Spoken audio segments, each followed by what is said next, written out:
Είναι μια πολύ δύσκολη μέρα. Είχαμε ορίσει την τελική μερίδα του ΤΟΠΣΑ, συνεργασία για την απασχόληση, για σήμερα. Πήγαμε στο Δήμο να την αναβάλουμε, γιατί υπάρχει μια αναστάτωση στην κοινωνία, στις επιχειρήσεις, στους ανθρώπους, ενώ έχουν προκύψει ζητήματα που έχουν σχέση με τις τράπεζες, με τις αγορές, με τους μισθούς κτλ. Όμως είπαμε να το κάνουμε, να μην σταματήσουμε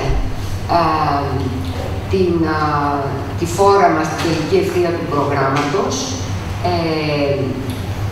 όχι γιατί θα ολοκληρωθεί το πρόγραμμα με αυτή την ημερίδα, ολοκληρώνονται οι επίσημες δράσεις του, αλλά ξεκινάει η δράση για την απασχόληση. Ήδη έχουμε δικτυωθεί με αρκετές επιχειρήσεις, περιμένουμε κάποιες από αυτές σήμερα εδώ, και έχουν έρθει και κάποιοι λίγοι από τους ωφελούμενους και τις ωφελούμενες.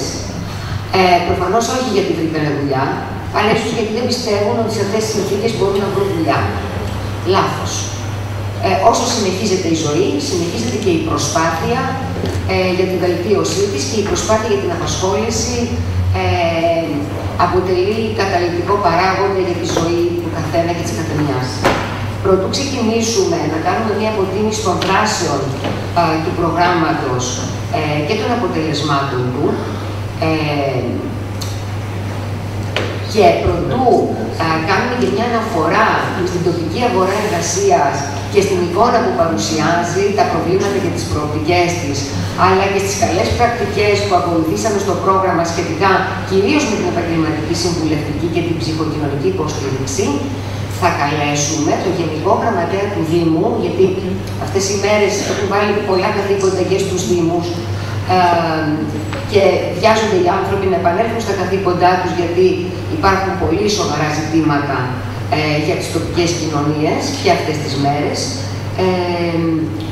προκειμένου να προχωρήσουμε και να συνεχίσουμε. Κύριε Νοστόπουλε. Καλή σας μέρα. Ονομάζομαι Δημήτρης Αναστόπουλος, είμαι ο Γενικός Γραμματέας του Δήμου. Προσωπώ το Δήμο δηλαδή αυτή τη στιγμή. Θα ήθελα να σας καλωσορίσω στις εργασίες της σημερινής ημερίδας, η οποία γίνεται στο πλαίσιο της συγχρηματοδοτούμενης δράσης του ΤΟΠΣΑ, Κοινωνική Δράση Ηλιούπολης, όπου συμμετέχει ο Δήμος Ηλιούπολης σαν εταίρος στην αναπτυξιακή σύμπραξη συνεργασία για την απασχόληση, η οποία υλοποιεί αυτή τη δράση. Στρατηγικός στόχος της πράξης και ο λόγος που συμμετείχε ο Δήμος μας ήταν η ενεργοποίηση, η κατάρτιση, η συμβουλευτική υποστήριξη, με τελικό ζητούμενο την απασχόληση των ανθρώπων οι οποίοι συμμετείχαν σε αυτή τη διαδικασία, προκειμένου να τονωθεί και η τοπική αγορά εργασίας. Δυστυχώς όμως, τα προβλήματα που μας έζησε τη χώρα, η οικονομική κρίση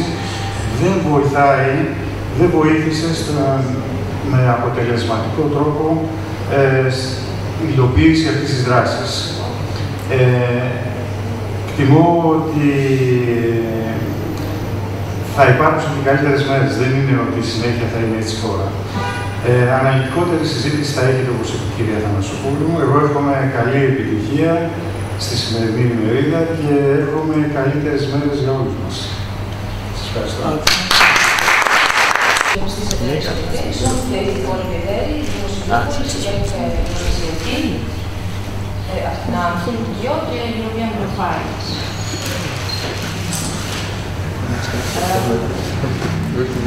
Η ομάδα στόχος του προγράμματος ήταν με 63 άνεργους, οι οποίοι ήταν νέοι 19-29 ετών, γυναίκες και μακροχρόνιοι άνεργοι, δημότες και κάτοικοι του Δήμου Ηλιούπολης.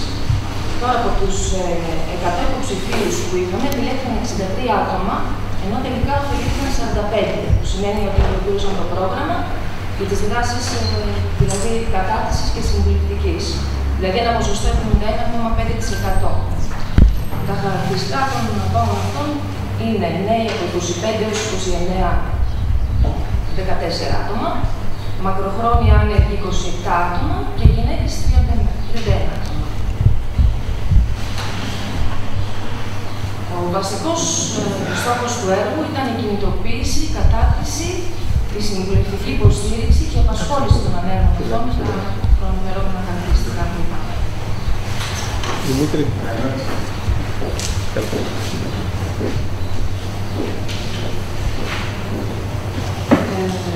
ένταξη στην απασχόληση προβλεπόταν από το πρόγραμμα να επιτευχθεί μέσω σύστασης λειτουργίας κοινωνικών συνεταιριστικών επιχειρήσεων, τοποθετήσεων σε θέσεις απασχόλησης, τοποθετήσεων σε θέσεις μαθητείας τοπικών ιδιωτικών επιχειρήσεων, αλλά και μέσω σύστασης και λειτουργίας νέων επιχειρήσεων από τους συμμετέχοντες.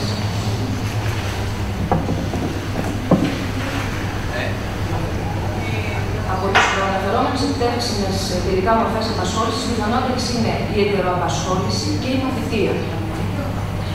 Οι άλλες μορφές απασχόλησης που έχουν σχέση με την επιχειρηματικότητα δεν προχώρησαν, είτε γιατί υπήρχαν μεγάλα ρίσκα που δεν ήταν σε θέση να αναλάβουν οι ωφελημένοι, είτε γιατί δεν ολοκληρώθηκε το θεσμικό πλαίσιο και οι πολιτικές χρηματοδότησης των κοινωνικών συνεταιριστικών επιχειρήσεων, με ευθύνη όμως κυρίως της κεντρικής διοίκησης. Τώρα, η κλάδη παρέμβασης που επιλέχθηκαν για το σχέδιο ανήκουν στο πρωτογενή τομέα των υπηρεσιών. Τα κριτήρια επιλογής σχετίζονται με τις ανάγκες του Δήμου Ηλιούπολης, σε συνδυασμό με τις ειδικότητες που αναδείχθηκαν από τη σχετική μελέτη που πραγματοποιήθηκε για την περιοχή και οι οποίες καταγράφονται ένα κλάδο ως εξής. Είναι λοιπόν ο κλάδος φροντίδας και φύλαξης παιδιών, ο κλάδος συντήρησης χώρων πρασίνων και εγκαταστάσεων, και ο κλάδος υπηρεσιών προστασίας και φύλαξης εγκαταστάσεων του προσώπου.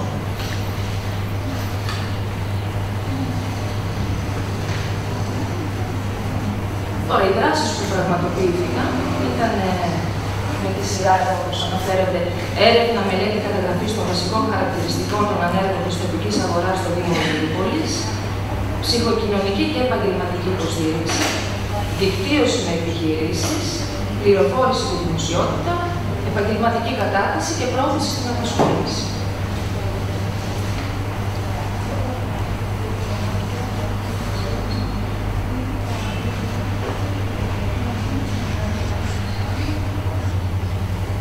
Οι δράσεις κατάρτισης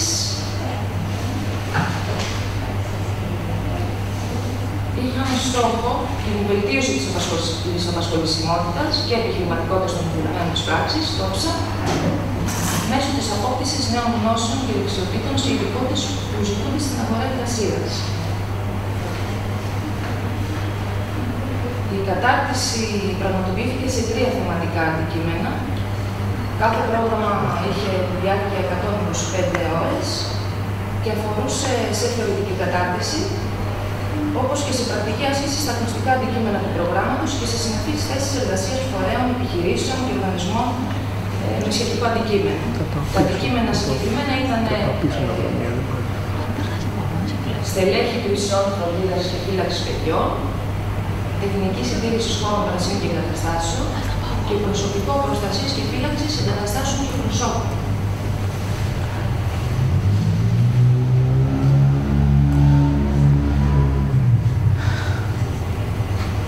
Τώρα, ειδικές θεματικές ενότητες, ειδικές θεματικές ενότητες για το κάθε ένα πρόγραμμα, τις βλέπετε εδώ, για τα στελέχη υπηρεσιών φροντίδας και φύλαξης παιδιών. Οι κύριες θεματικές εκπαιδευτικές ενότητες, για το επόμενο πρόγραμμα τεχνικής συντήρησης χώρων πρασίνων και εγκαταστάσεων και για το προσωπικό προστασίας, φύλαξης εγκαταστάσεων και προσώπων. Βασικές εκπαιδευτικές ενότητες που αναπτύχθηκαν στον πρόγραμμα κατάρτισης. Επίσης, επιπλέον ενότητες ήταν περιλάμβανε κατάρτισαν οι οριζόντιες ενότητες προσωπικής ανάπτυξης και απόκτησης βασικών εργασιακών δεξιοτήτων, συνολικής διάρκειας 40 ώρων, οι οποίες ήταν η προετοιμασία για την αγορά εργασίας, χρήση βασικών εφαρμογών υπηρεσιών, βασικές αρχές του δικαίου και υγεία και ασφάλεια στην εργασία.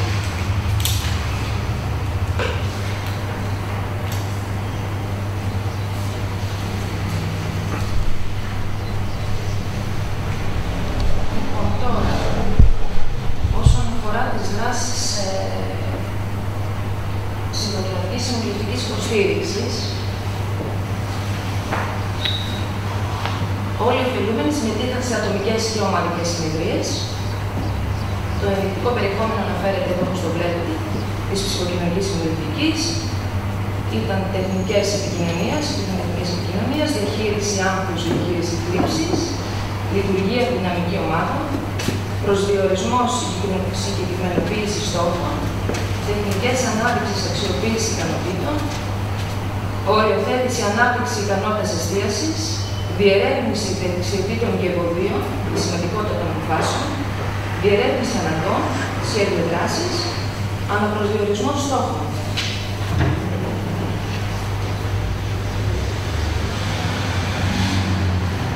Επίσης, επιπλέον δράση ήταν και η επαγγελματική συμβουλευτική υποστήριξη. Όλοι οι εθελούντες συμμετείχαν σε ατομικές επίσης και ομαδικές συνεδρίες με σκοπό την ανάπτυξη εργασιακών δεξιοτήτων που απαιτούνται σε κάθε θέση εργασίας ανεξαρτήτως ειδικότητας.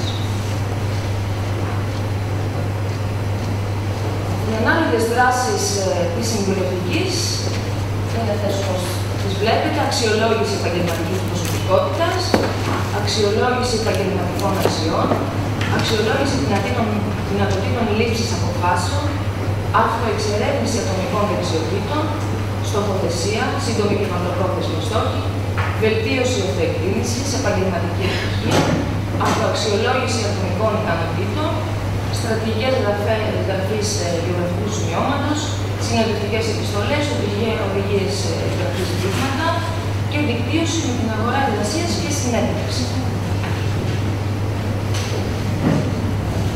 Επίσης, τεχνικές ευρέωσης εργασίας, επιλέγοντας και απαντώντας σε αγγελίες, βασικοί κανόνες προετοιμασίας, λαμβάνοντας πληροφορίες για επαγγέλματα και θέσεις εργασίας, τηλέφωνο, διαδίκτυο, Facebook ως μέσα αναζήτησης εργασίας και αυθόρμητες υποψηφιότητες στις επιχειρήσεις. Σημαντικές δράσεις ήταν οι δράσεις δικτύωσης που υλοποιήθηκαν στο πρόγραμμα. Προβλέπονταν σημαντικές δράσεις δικτύωσης λοιπόν στην αναπτυξιακή σύμπραξη των περιμένων και των τεχνικών επιχειρήσεων που μπορούν να προσφέρουν θέσεις απασχόλησης και μαθητείας. Μέχρι τώρα προσεγγίστηκαν πάνω από 40 επιχειρήσεις προκειμένου να απασχολήσουν οφελούμενους στις πράξεις.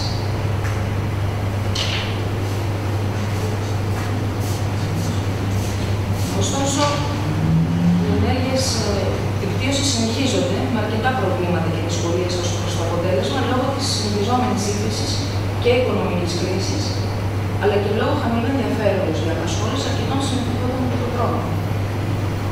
Πιστεύουμε πως στο προσεχές διάστημα θα προσεγγίσουμε διπλάσιο αριθμό επιχειρήσεων, προκειμένου να επιτύχουμε καλύτερα αποτελέσματα απασχόλησης και για τους πιο κυρίως κινητοποιημένους ανέργους του προγράμματος.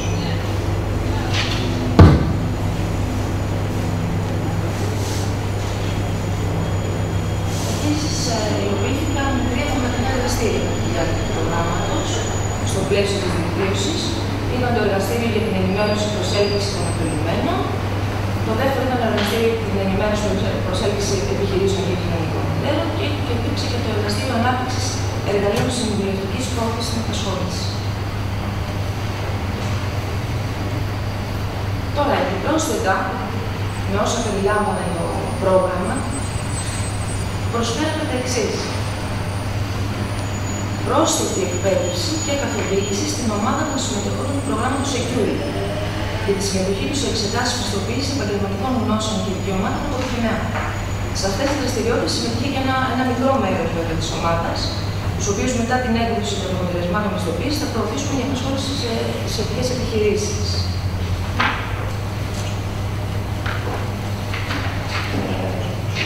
Επίσης, υλοποιήθηκε εβδομαδιαίο εργαστήριο δημιουργικής απασχόλησης για την αντίστοιχη ομάδα συμμετεχουσών στο ανάλογο πρόγραμμα.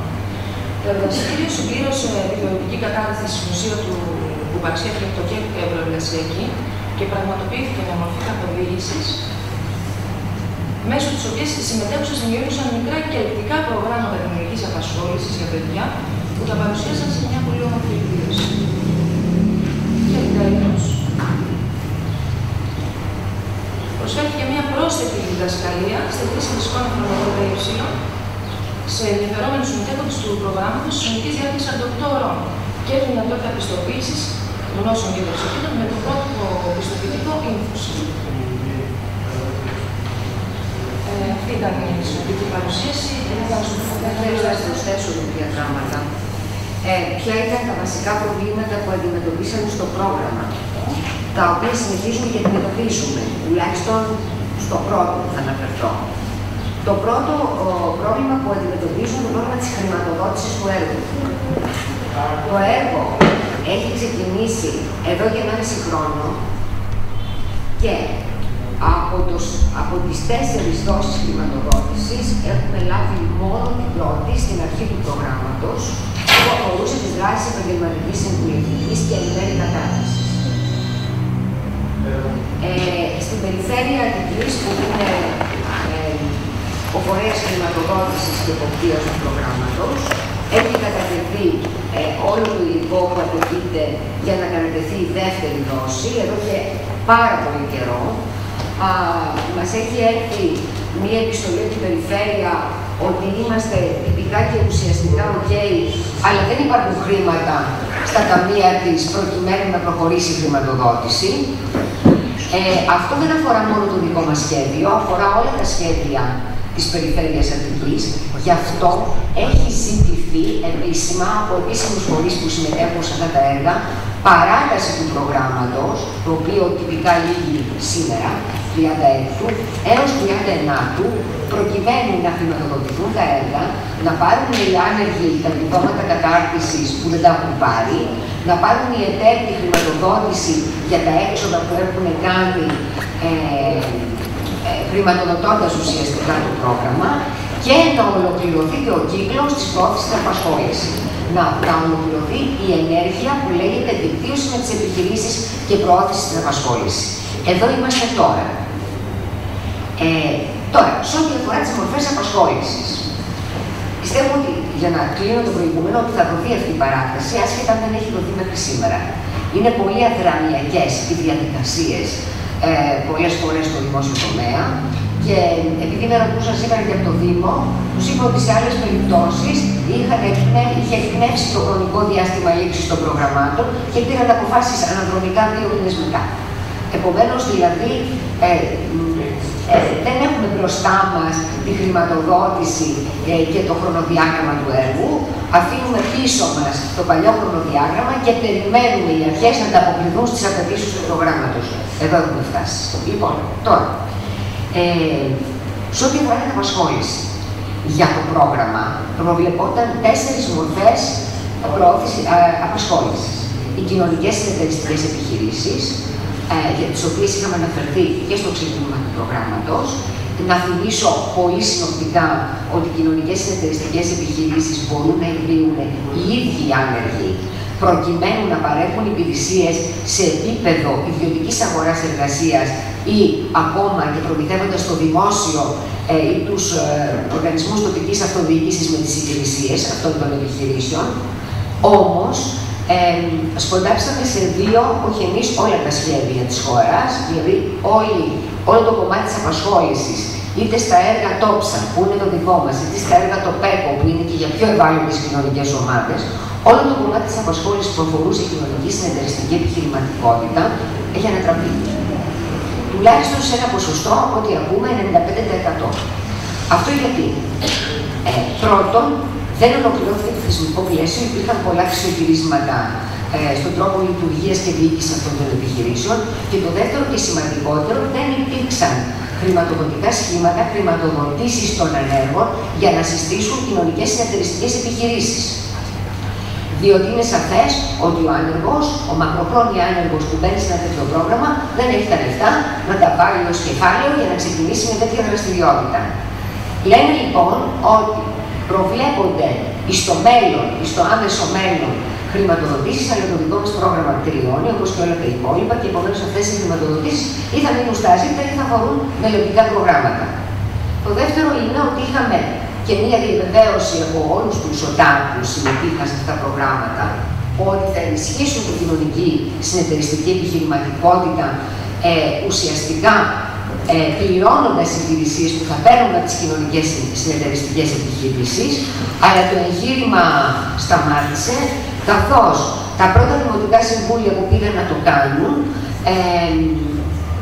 σταμάτησαν εμποδίστηκαν από μια απόφαση του Ελεγκτικού Συνεδρίου που λέει ότι παραβιάζουν τον τοπικό ανταγωνισμό, βάζοντας σε πιο προνομιακή θέση κοινωνικές συνεταιριστικές επιχειρήσεις από άλλες ιδιωτικές επιχειρήσεις και άρα απαγορεύεται οι Δήμοι να τους εκφορούν συμβάσεις προμήθειας υπηρεσιών ή αγαθών. Με όλες αυτές τις δυσκολίες και τα πηγενέλα, σε ένα τύπο επιχειρηματικότητας με τον οποίο η υπόλοιπη Ευρώπη ασχολείται από τη δεκαετία του 80, δεν μπόρεσαν αυτά τα σχέδια να δώσουν αξιόπιστα σχήματα κοινωνικής συνεταιριστικής επιχειρηματικότητας με βιωσιμότητα και αποτελέσματα οικονομικά. Άρα λοιπόν, επειδή υπήρξαν αυτά τα εμπόδια, κάναμε ένα bypass, τα παρακάμψαμε τέλος πάντων και προχωρήσαμε σε άλλες πιο συμβατές στη ζωή και στην τοπική οικονομία δράσης απασχόλησης. Βλέπουμε λοιπόν το εξής τώρα. Έχουμε δύο βασικές μορφές, όπως είπε και η κυρία Σίδερη, που μας περιμένουν. Η μία είναι η ετεροαπασχόληση, δηλαδή να προσληφθούν κάποιοι ωφελούμενοι του προγράμματος από επιχειρήσεις, και η άλλη είναι η μαθητεία.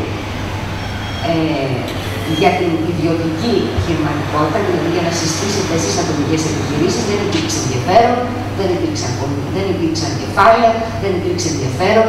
Υπάρχει μια περίοδος υψηλού οικονομικού ρίσκου που αντιμετωπίζουν ήδη υπάρχοντες επιχειρηματίες, πόσο μάλλον είναι οι άνεργοι να βγουν σε αυτή την ιστορία. Επομένως, τελειώσαμε και από αυτό.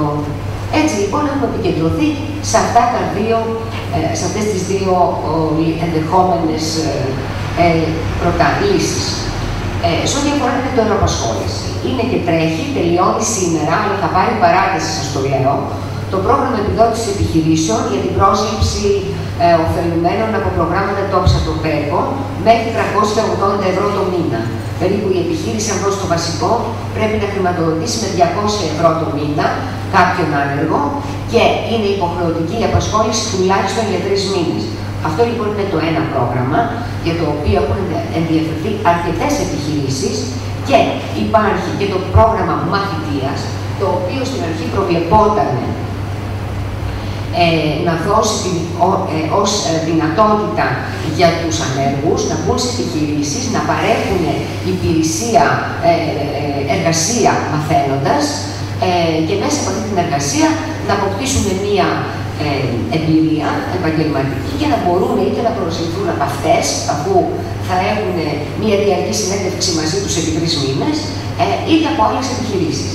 Επειδή όμως βλέπουμε ότι και οι άνεργοι δεν ενδίδουν καθόλου σε προτάσεις που να έχουν σχέση με μια διάθεση χρόνου προκειμένου να αποκτήσουν εμπειρία και να συνδεθούν μετά καλύτερα με την αγορά εργασίας, αποφασίσαμε σαν φορέας, εννοώ αποκλειστικά σαν συντονιστής εταίρος, μαζί με την Αθηνά και ΜΚΟ που έχει τις δράσεις δικτύωσης και πρόθεσης στην απασχόληση, να διαθέσουμε, παρότι δεν προβλέπεται ούτε και επιδοτείται από το πρόγραμμα, ένα ποσό για τον κάθε άνεργο που θα δεχτεί μια επιχείρηση να τον πάρει σαν μαθητευόμενο, να του δώσουμε ένα επιμίσθιο, ας πούμε, μια μηνιαία αποζημίωση, η οποία θα του δώσει τα κίνητρα για να μπει και να κάνει μαθητεία, να εργαστεί δηλαδή μαθαίνοντας σε επιχειρήσεις, και οι επιχειρήσεις να έχουν επίσης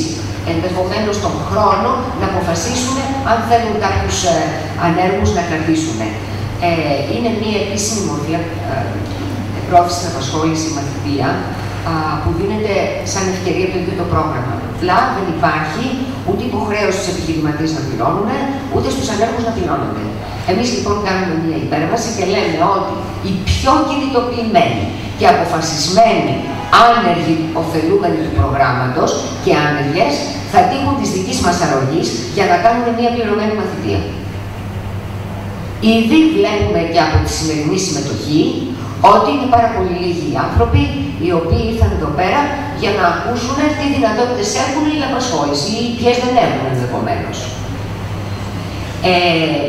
Και μην μας πούνε κάποιοι ότι δεν τους είπαμε ότι θα πληρώσουμε τη μαθητεία τους, δεν πάει έτσι. Οι πλέον ενδιαφερόμενοι, οι πλέον κινητοποιημένοι, αυτοί που είναι αποφασισμένοι, αυτοί θα τύχουν και της δικής μας υποστήριξης. Σε πολύ δύσκολες εποχές, που δεν περισσεύουν από καμία επιχείρηση χρήματα. Που ήδη έχουμε χρηματοδοτήσει το μεγαλύτερο μέρος των δράσεων αυτού του έργου, είπαμε πάρα πολύ ωραία, θα μοιραστούμε 2 εταιρείες στο έξοδο για να απασχολήσουμε 7, 8, 9 το πολύ 10 άτομα. Δεν είσαστε ήδη 10 εδώ. Λοιπόν, οι υπόλοιποι χάσαμε. Οι υπόλοιποι θα δικτυωθούν με τις επιχειρήσεις, αλλά όχι με τη δική μας αρρωγή. Εάν τους θέλουν οι επιχειρήσεις και θέλουν να μπουν στο πρόγραμμα ή οι ίδιοι να αναλάβουν ή οι ίδιες να αναλάβουν ένα κόστος απασχόλησης, θα γίνει. Εμείς όμως δεν πρόκειται να υποστηρίξουμε οικονομικά ανθρώπους οι οποίοι έχουν δείξει ελάχιστο ενδιαφέρον. Και είμαστε πάρα πολύ απογοητευμένοι μετά από 45 άτομα, 63 που γίνανε 45, σε συνθήκες πολύ ψηλής ανεργίας, ποσοστού καταγεγραμμένου 27%, άνθρωποι με τους οποίους έχουμε μιλήσει, με τους οποίους χτυπιόμασταν μαζί τι προοπτικές μπορούν να έχουν. Οι ίδιοι λέγανε ότι δεν πιστεύαν στον εαυτό τους. Κάνανε δράσεις ενίσχυσης της αυτοπεποίθησής τους και της αυτογνωσίας τους, να έρχονται και να λένε βαρέθηκα να περιμένω, μένω στο σπίτι μου. Αν βαρέθηκες να περιμένεις, κάνε κάτι για σένα. Όποιος περιμένει στο σπίτι του, απλώς προσχηματίζεται ότι θέλει να βρει δουλειά, ότι έχει ανάγκη για δουλειά. Εμείς αυτό έχουμε να πούμε. Τώρα, συνεχίζοντας, μπορούμε να κάνουμε μια συζήτηση μετά, αλλά να τελειώσουμε τις συζητήσεις. Να δώσω το λόγο στον κύριο Μιλίγκο για να παρουσιάσει μερικά τοπικά χαρακτηριστικά και της ανεργίας και της αγοράς εργασίας στην περιοχή, στην περιφέρεια και στην περιοχή. Η εταιρεία Σύμβουλο η οποία είναι τέλος της Αναπτυξιακής Συμβουλευτικής Συνεργασία και Απασχόληση.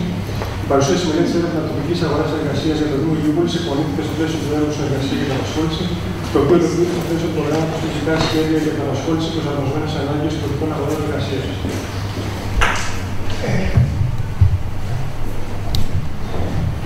Συζητάμε τα βασικά χαρακτηριστικά της τοπικής αγοράς εργασίας.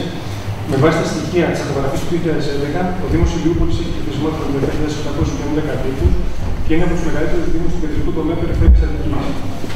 Ο πληθυσμός του Δήμου σε σχέση με την αυτογραφή του 2001 παρουσιάζει μείωση κατά 3,9%, το οποίο όμως αποδίδεται σε γεγονός ότι πολλοί από τους δημότες απογράφουν τους τόπους καταγωγής τους.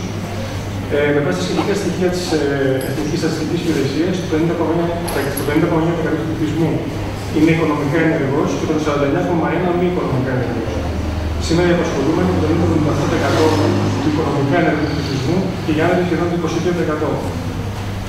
Σύμφωνα με το Ίδρυμα Οικονομικών και Βιομηχανικών Ερευνών, το ΙΟΒΕ, η ανεργία σήμερα πρέπει να κυμαίνεται τουλάχιστον κατά 10% υψηλότερα. Στο σύνολο των ανέργων, το 95% είναι γυναίκες και το 45% είναι άνδρες. Το 40% των ανέργων είναι νέοι ηλικίας 15 έως 29 ετών. Το 20% των ανέργων είναι από 30 έως 44 ετών και ακολουθούν με χαμηλότερα ποσοστά οι υπόλοιπες ηλικιακές κατηγορίες. Η κατανομή της ανεργίας με βάση το επίπεδο εκπαίδευσης καταγράφει ψηλότερα ποσοστά για άτομα της δευτεροβάθμιας εκπαίδευσης με 22,8% και 22,4% για άτομα της υποχρεωτικής εκπαίδευσης, ενώ ακολουθούν οι απόφοιτοι εκτοβάθμιας εκπαίδευσης και μεταπτυχιακών σπουδών. Ιδιαίτερο ενδιαφέρον παρουσιάζει και η κατηγορία των μακροχρόνια ανέργων, αυτών που αναζητούν εργασία από 12 μήνες και πάνω, εξάρτητα αν είναι νέοι ή παλαιοί άνεργοι. Ο προϊόντων με το 54,6% του συνόλου των ανέργων. Στο Δήμο Ηλιουπολής η απασχόληση ανακλάδου παρουσιάζει την παρακάτω εικόνα. 18% των απασχολούμενων εργάζονται στο εξωτερικό λιανικό εμπόριο, 12,3% στη μεταποιητική βιομηχανία και βιοτεχνία, 10% στη δημόσια διοίκηση, 9% στις μεταφορές και επικοινωνίες, 8% στη διαχείριση ακίνητης περιουσίας στις μισθώσεις και τις κλιματικές δραστηριότητες, 7,3% στην εκπαίδευση, 6,5% στις κατασκευές, 4,8% στην υγεία, 5,2% σε χρηματοπιστωτικούς οργανισμούς, 4,3% στον κλάδο του τουρισμού, 3,8% στην παροχή υπηρεσιών κοινωνικού και ατομικού χαρακτήρα, ενώ το υπόλοιπο 10,8% φαίνεται να απασχολείται σε κλάδους οικονομικής δραστηριότητας που δεν έχουν μειωθεί. Στο σύνολο των απασχολούμενων, το 74,5% κατέχει θέση μισθωτού και το 20,5% είναι εργοδότες και αυτοαπασχολούμενοι. Ως προς τα ατομικά επαγγέλματα τώρα, υψηλό ποσοστό της απασχόλησης εμφανίζουν οι υπάλληλοι γραφείου, οι πολιτές υπηρεσιών και προϊόντων, οι επιστήμονες και καλλιτέχνες, οι τεχνίτες, οι τεχνολόγοι και οι τεχνολόγοι βοηθοί, στη στελέχη του δημοσίου και ιδιωτικού τομέα, χειριστές μηχανημάτων και μηχανικών εγκαταστάσεων, ανειδίκευτοι χειρόνακτες και μικροεπαγγελματίες. Με βάση η πρόσφατη μελέτη του ΙΟΒΕ, προκύπτει ότι η συνεχιζόμενη συρρίκνωση του δευτερογενού τομέα επηρεάζει τα αντίστοιχα μεγέθη του Δήμου Ηλιούπολης, όπου η πτώση της απασχόλησης στη μεταποίηση και την βιοτεχνία αγγίζει το 25% και προκαλεί αντίστοιχες μεταβολές σε όλα τα σχετικά επαγγέλματα. Σύμφωνα με την ίδια μελέτη, αλλά και στις μεσοπρόθεσμες προγνώσεις του ΣΕΔΕΦΟΚ, είναι το Ευρωπαϊκό Κέντρο για την Επαγγελματική Εκπαίδευση, εκτιμάται ότι μέχρι το 2020 θα αυξηθεί η απασχόληση των τομέα των υπηρεσιών, καθώς και η απασχόληση του εργατικού δυναμικού με υψηλό και μεσαίο επίπεδο εξειδίκευσης και προσόντων. Οι εγχώροι κλάδοι που αναμένεται να αναπτυχθούν δυναμικά τα επόμενα χρόνια είναι αυτοί που σχετίζονται με το περιβάλλον, την ενέργεια, τον τουρισμό, την ναυτιλία, τη συσκευασία, τη βιοαγροδιατροφή, τη βιομηχανία τροφίμων και ποτών, τις τεχνολογίες πληροφορίας και επικοινωνίας, τη φύλαξη εγκαταστάσεων και προσώπων και την υγεία. Ειδικότερα στις μη εμπορικές υπηρεσίες, στις οποίες περιλαμβάνονται και οι υπηρεσίες κοινωνικού χαρακτήρα, προβλέπεται αύξηση της απασχόλησης του 8 με 10%.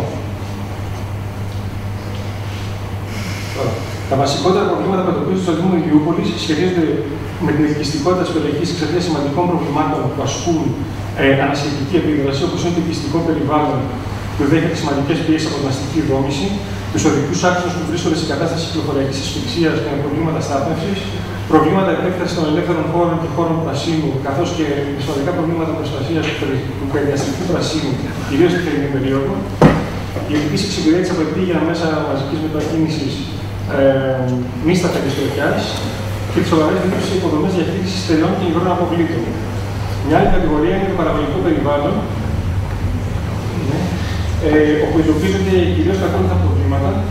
Η ύπαρξη μεγάλου αριθμού επιχειρήσεων πολύ μικρού και μικρού μεγέθους σε ευθύνοντες μεταποιητικούς και εμπορικούς κλάδους, η συρρίκνωση της μεταποιητικής και εμπορικής τοπικής οικονομίας, η εκτεταμένη παραοικονομία και κυρίως το παρεμπόριο και κλάδι χαρακτηριστικής προστιθέμενης αξίας.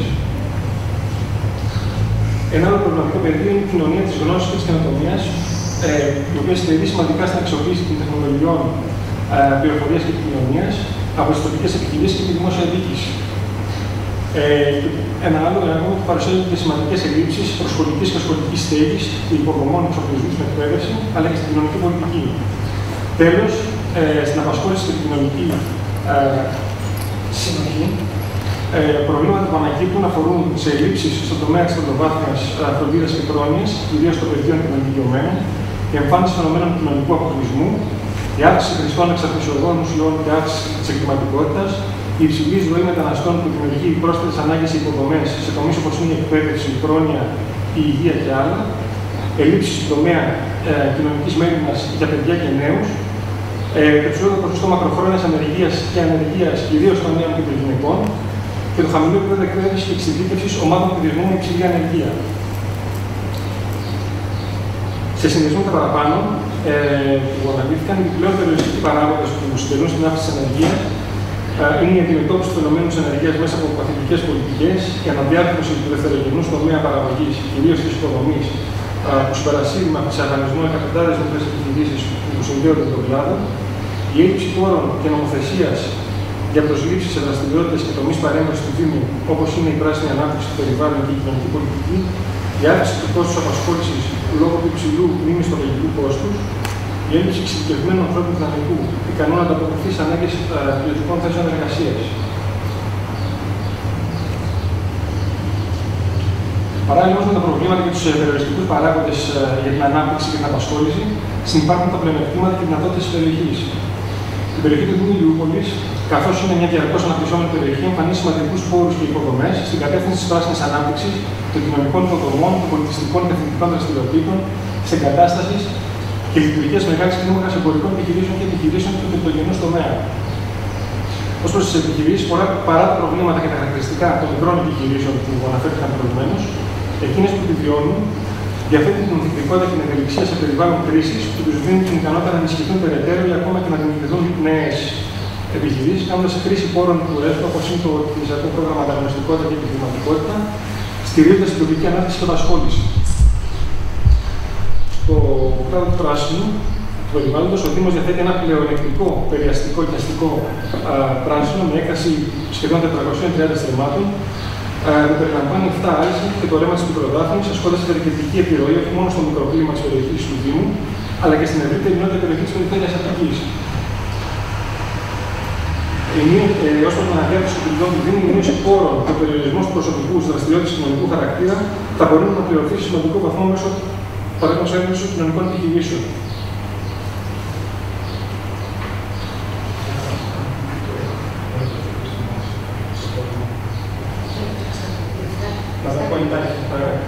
Ίσως θα πάμε να επαναληφθεί αυτό, αλλά να το πω εντάχει.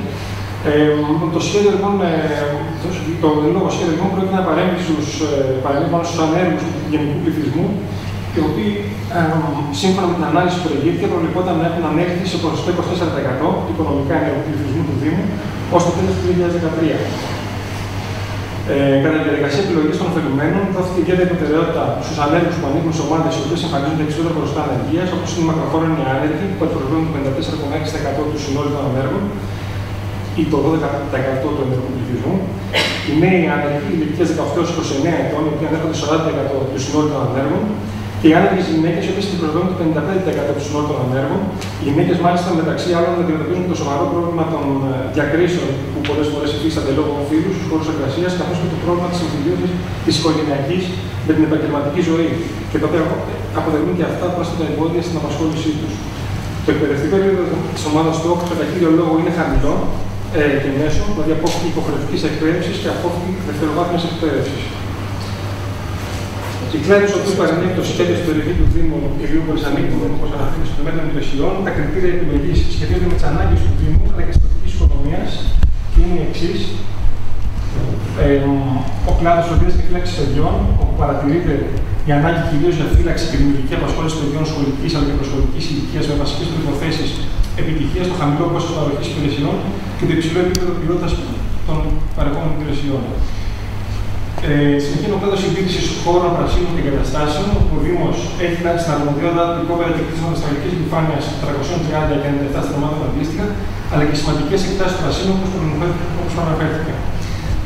Οι ανάγκες σε ανθρώπινο δυναμικό και τις εργασίες συντήρησης των παραπάνω χώρων πρασίνων και των κτηριακών εγκαταστάσεων είναι προφανής, προκειμένου μάλιστα ότι ο αριθμός προσωπικού σε αρμόδιες δημοτικές υπηρεσίες θεωρείται ανεπαρκής. Σε επαγγέλματα όπως είναι τεχνική, ηλεκτρολόγοι, εργάτες πρασίνων κτλ. Τέλος, πάμε για τον κλάδο φύλαξη εγκαταστάσεων και προσώπων. Ο Δήμος Ηλιούπολης εμφανίζει ανάγκες παροχής υπηρεσιών φύλαξης ανάλογες με τον αριθμό των εγκαταστάσεων δημόσιας χρήσης που διατηρεί. Ενδεικτικά αναφέρονται ένα δημοτικό γυροκομείο και 4 κέντρα εθνικής προστασίας ηλικιωμένων, 7 δημοτικοί παιδικοί σταθμοί και 24 νοικιαγωγεία, στα οποία φιλοξενούνται περισσότερα από 1.500 παιδιά προσχολικής ηλικίας, 20 δημοτικά σχολεία, 7 γυμνάσια, 6 λύκεια και ένα ειδικό σχολείο, 36 παιδικές χαρές, πάρκο οδικής κυκλοφορίας, υπάρχουν ανοιχτοί αθλητικοί χώροι, έκταση 70 στρεμμάτων, 2 κλειστά γυμναστήρια και άλλοι φορείς των νεκροταφείων, και το Μουσείο Εθνικής Αντίστασης και άλλοι φορείς και χώροι. Οι περισσότερες από τις παραπάνω εγκαταστάσεις χρήζουν φύλαξη και προστασία σε μόνιμη βάση, περιστασιακά, ανάλογα με τη χρήση τους, παραδείγματος χάρη σε ειδικές εκδηλώσεις, καθώς επίσης και το κοινό που τους χρησιμοποιεί ιδιαίτερα μάλιστα στις περιπτώσεις ευάλωτων ομάδων όπως παιδιών, ηλικιωμένων, ατόμων με ειδικές ανάγκες κτλ. Τέλος, οι δράσεις που υλοποιήθηκαν στο πλαίσιο του έργου αναφέρθηκαν και νωρίτερα, τις αναπολεμητάχει, οι εξατομικευμένες υπηρεσίες ενημέρωσης κοινωνικής και επαγγελματικής συμβουλευτικής, οι οποίες δίνουν τη δυνατότητα στους ωφελούμενους να αντιμετωπίσουν τα προσωπικά εμπόδια για την ένταξή τους στην αγορά εργασίας, η παροχή επαγγελματικής κατάρτισης στους κλάδους που έχουν επιλεγεί με βάση την προηγούμενη ανάλυση και συμβάλλει στην ενίσχυση των επαγγελματικών προσόντων των ωφελουμένων και στη σύγκληση της προσφοράς με τη ζήτηση υπηρεσιών στην περιοχή παρέμβασης του σχεδίου του Δήμου μας. Επιπλέον, είναι δράση για την ένταξη στην απασχόληση με διάφορες μορφές. Και τέλος, η δράση ενημέρωση και ευαισθητοποίηση της τοπικής και της ευρύτερης κοινότητας, οι οποίες συμβάλλουν στη δικτύωση του σχεδίου και στη μόχλευση χώρων και υποδομών και τη φυστάμενη κοινωνική κεφαλαίου για την επιτυχία ολοκλήρωση του σχεδίου, αλλά και τη διατήρηση των αποτελεσμάτων. Σας ευχαριστώ πολύ.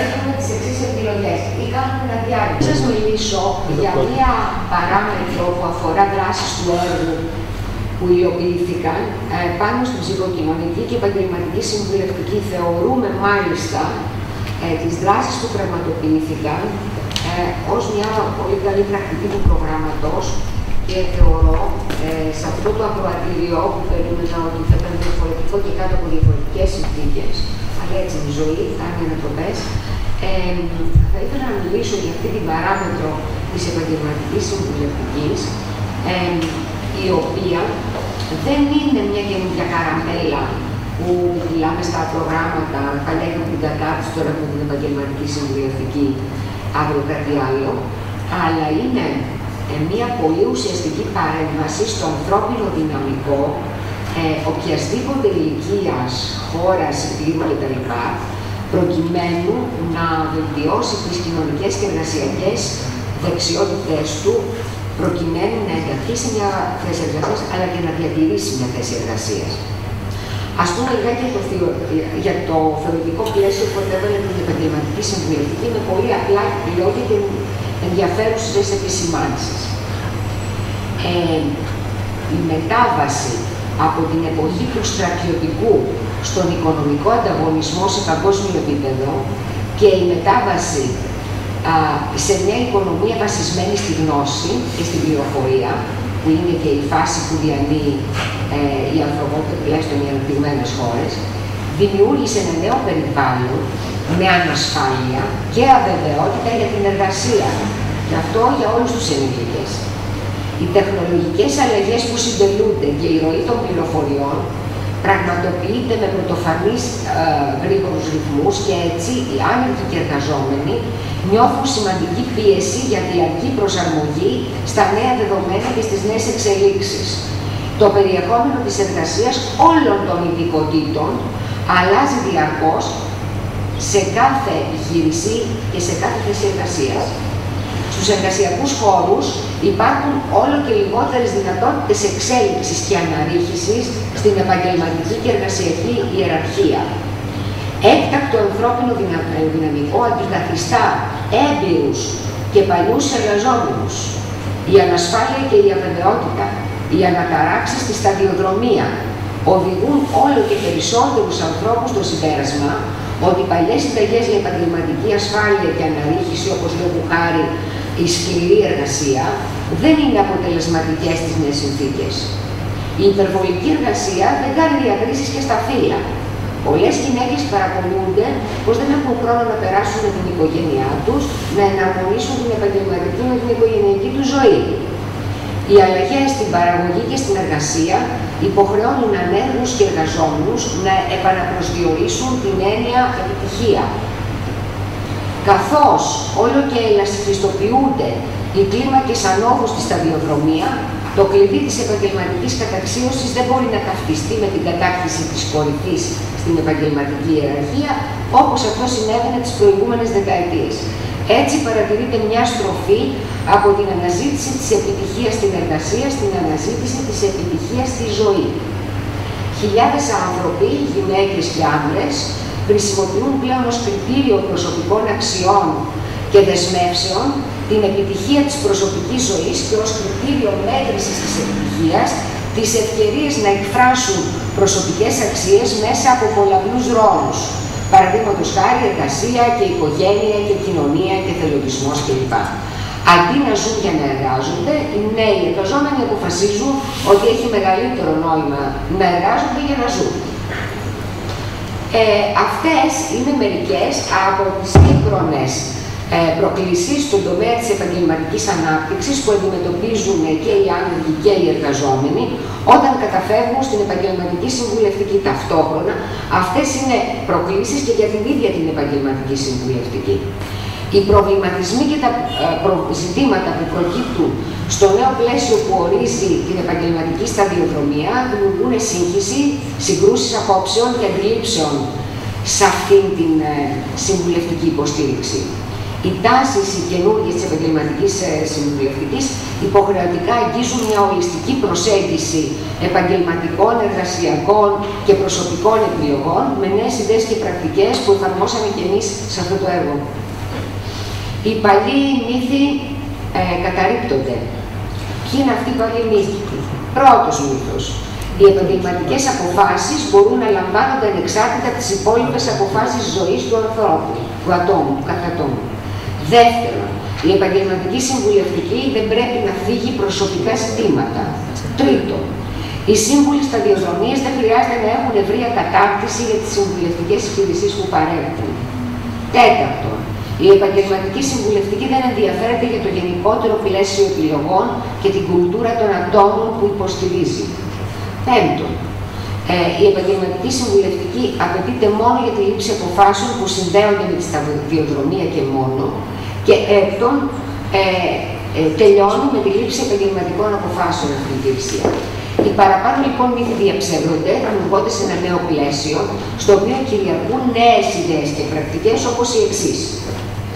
Οι σύμβουλοι σταδιοδρομίας ενημερώνουν τους συμβουλευόμενους για τις προσδοκίες που πρέπει να αναπτύσσουν αναφορικά με το ρόλο και τα αποτελέσματα αυτής της υποστήριξης.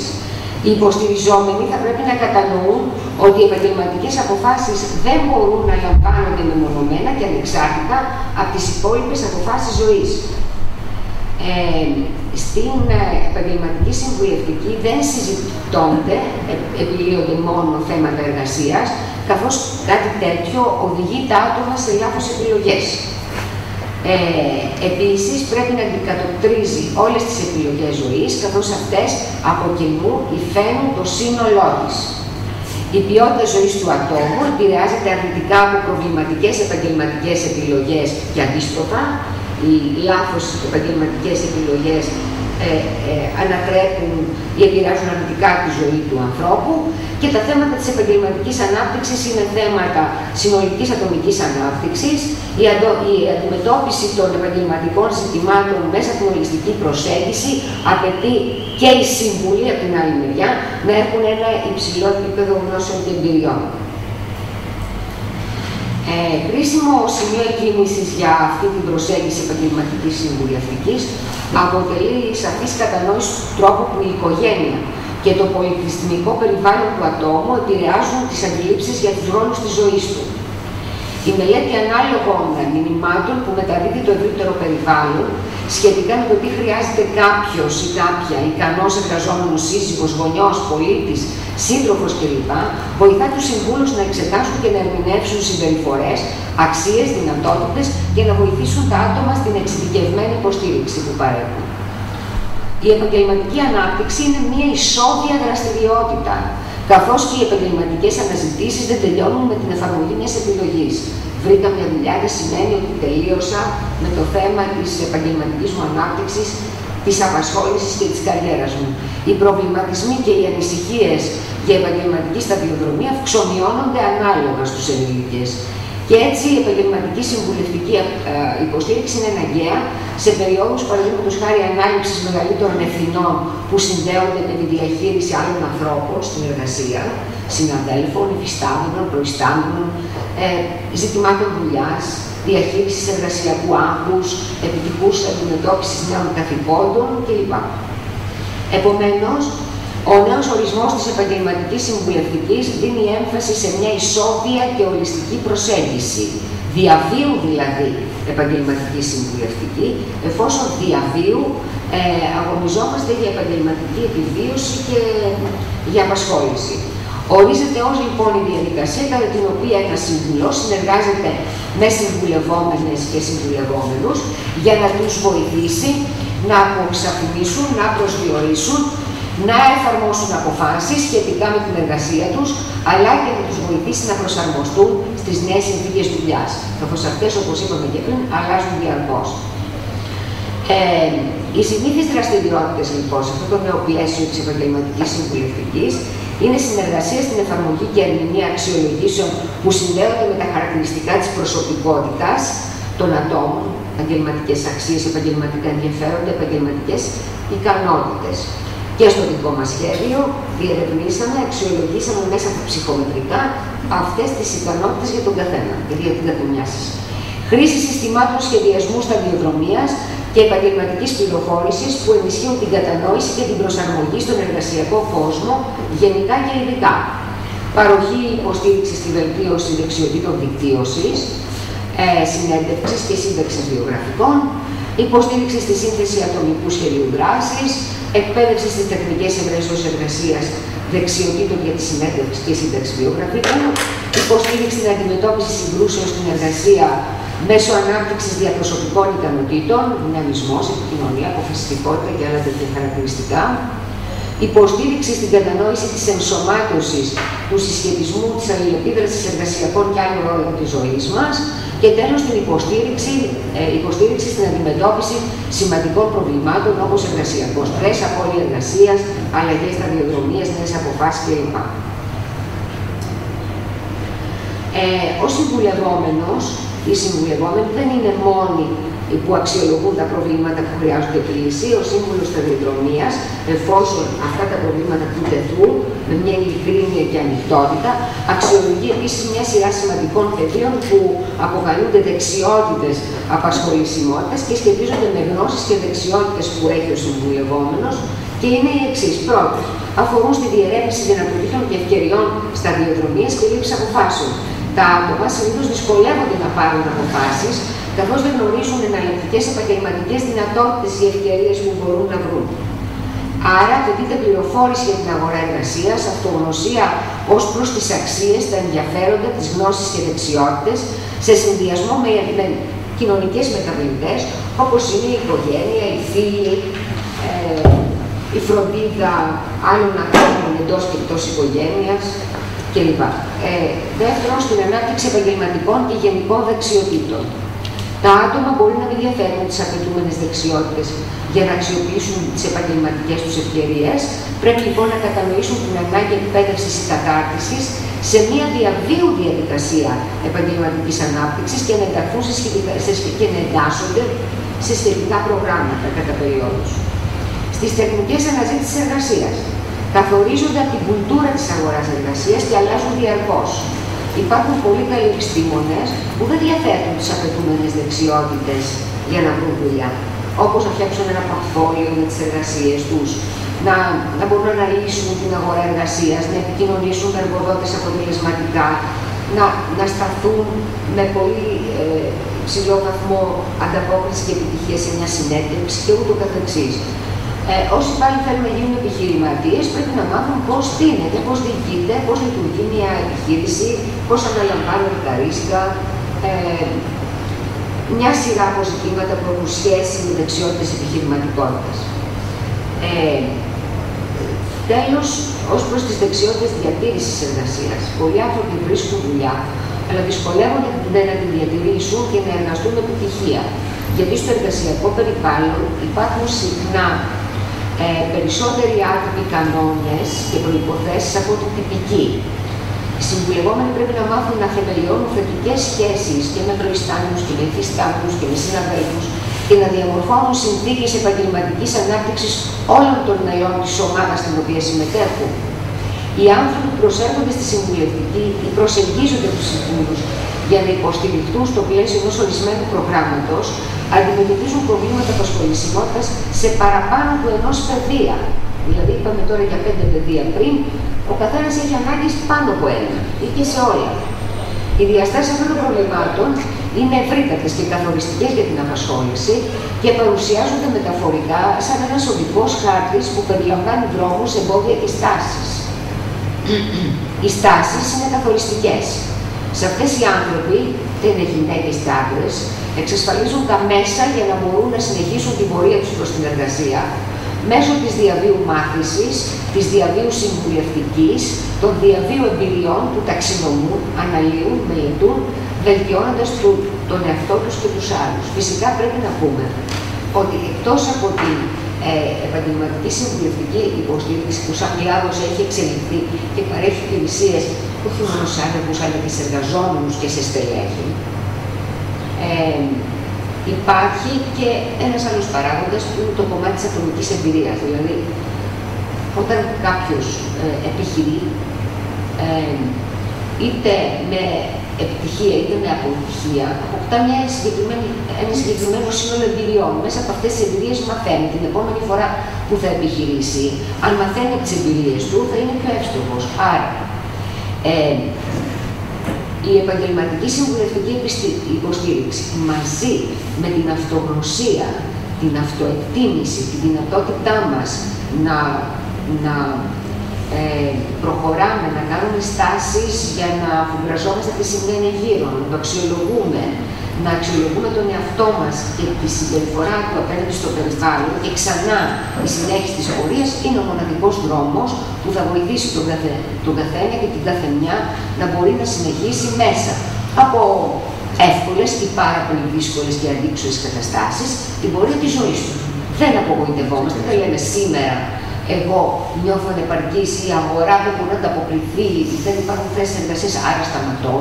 Πρέπει να ξέρουμε δε και το εξής, και τελειώνουμε αυτό, ότι το μεγαλύτερο πρόβλημα της μακροχρόνιας ανεργίας είναι όχι τόσο ότι δεν έχω μια δουλειά για να ζήσω, γιατί μπορεί να μπορώ να ζω από την οικογένεια, από τη σύζυγο, από το σύζυγο, όσο γιατί απαξιώνεται μέρα με την ημέρα, μήνα με το μήνα, χρόνο με το χρόνο και ένα μεγάλο κομμάτι αυτοεκτίμησης που έχω για τον εαυτό μου, μειώνονται οι προσδοκίες και απαξιώνεται οποιαδήποτε γνώση ή δεξιότητα είχα στο παρελθόν. Μπαίνω δηλαδή μέσα σε ένα ψυγείο, μέσα σε ένα καταψύκτη και ενώ όλα αλλάζουν γύρω, εγώ μένω ίδιος. Αυτό είναι το μεγαλύτερο πρόβλημα, η μεγαλύτερη απειλή, ο μεγαλύτερος κίνδυνος για τους μακροχρόνια ανέργους. Γι' αυτό έρχονται και οι ενεργητικές πολιτικές απασχόλησης και λένε, ωραία, παρέχω τις δυνατότητες να προσαρμόσω κάποιους ανθρώπους στις σύγχρονες ανάγκες. Και ταυτόχρονα προσπαθώ να τους διασυνδέσω με την αγορά εργασίας, να τους κάνω δυνατούς να αναζητήσουν και μόνοι τους μια θέση εργασίας. Με λίγα λόγια, να τους μάθω να ψαρεύουν, να τους δίνω έτοιμα τηγανισμένα ψάρια. Για τα δυοσομία 2 φορές μετά θα τελειώσουν. Αν μάθει κανείς να ψαρεύει, λέγανε την έτσι παλιά, νομίζω το λένε ακόμα, θα μπορεί να τρώει διαρκώς, έστω και από λίγο. Λοιπόν, άρα, οι ενεργητικές πολιτικές, αυτές που αμφισβητούνται σήμερα πάρα πολύ έντονα, γιατί είναι εύκολος ο δρόμος των παθητικών πολιτικών, δηλαδή να μοιράζουν επιδόματα, να μοιράζουν διορισμούς, οι ενεργητικές πολιτικές τι κάνουν? Σου δίνουν την ευκαιρία να νιώσεις γνώσεις, δεξιότητες, να βγεις από το σπίτι σου, να αφουγκραστείς στο νέο εργασιακό και κοινωνικό περιβάλλον, σου δίνουν τις αφορμές να προσαρμοστείς και ταυτόχρονα σου δίνουν και τους μέσα από ορισμένα προγράμματα, όχι όλα, γιατί υπάρχουν και προγράμματα που είχαν τουλάχιστον επιδότηση απασχόλησης, τώρα απασχόληση επιχειρηματικότητας, την ευκαιρία να ξεκινήσεις μια νέα πορεία. Ακόμα κι αν αυτό δεν επιτύχει να φτάσει σε μια διαχρονική σχέση απασχόλησης, έχει επιτύχει το να αναθερμάνει, να ξαναζεστάνει, να ξαναϋποδομήσει, να βελτιώσει υφιστάμενες γνώσεις και δεξιότητες ή να υποδομήσει καινούριες, γιατί οι παλιές που είχαμε μέσα από την μακροχρόνια παραμονή στην εργασία έχουν τελειώσει. Άρα πρέπει να επιδιώκουμε να είμαστε μέσα στα πράγματα, να συμμετέχουμε σε τέτοιες δράσεις και να μην προκαθορίζουμε την εξέλιξη. Πάρα πολλοί συνάδελφοί σας εδώ, ωφελούμενοι, έχουν προκαθορίσει την εξέλιξη και επομένως την έχουν αποφασίσει και πραγματώσει. Παραμένουν στα σπίτια τους, στη μιζέρια τους, αλλά και στην δυστυχία τους και στο αντιέξοδό τους. Ελπίζω όσοι δεν ήρθαν σήμερα εδώ να μην βρίσκονται σε αυτή τη φάση, κάποιοι από αυτούς να έχουν κάνει κάποια βήματα και να έχουν βρει έστω μια προσωρινή δουλειά. Ακόμη και στο επίπεδο της ομάδας εργασίας. Λοιπόν, αυτά θέλαμε να πούμε έτσι ουσιαστικά μαζεύοντας όλα όσα κάναμε αυτούς τους μήνες. Μετά το καφέ, το catering κτλ. Θα οργανωθούμε και θα συζητήσουμε με τους παριστάμενους συμμετέχοντες του προγράμματος πώς προχωράμε και θα είμαστε σε διαρκή επικοινωνία, γιατί μέσα στο καλοκαίρι θα γίνει η δικτύωση. Δηλαδή, μέσα στον Ιούλιο πρέπει να τελειώσει αυτή η διαδικασία της δικτύωσης ή της πρόσληψης από κάποιες επιχειρήσεις, είτε της μαθητείας.